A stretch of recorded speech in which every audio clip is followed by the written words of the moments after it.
வணக்கம். கஜா டிவி முக்கிய செய்தி. கன்னியாகுமரி மாவட்டம் தோவாளை தாலுகா காட்டுப்புதூர் ஊராட்சியை அழகியபாண்டிபுரம் பேரூராட்சியுடன் இணைப்பதற்கு கண்டனம் தெரிவிக்கும் விதமாக காட்டுப்புதூர் ஊராட்சியில் மாபெரும் கஞ்சி காய்ச்சும் ஆர்ப்பாட்டம் நடைபெற்றது.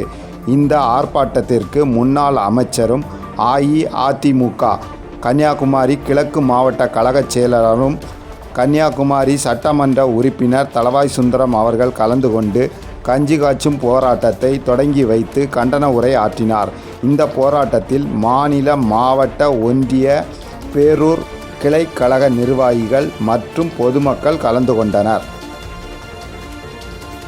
மக்கள் நலனுக்காக சேவையாற்றி வரும் கஜா டிவி தொடர்ந்து சேவையாற்ற லேப்டாப், மடிக்கணினி நன்கொடையாக வழங்கலாம்.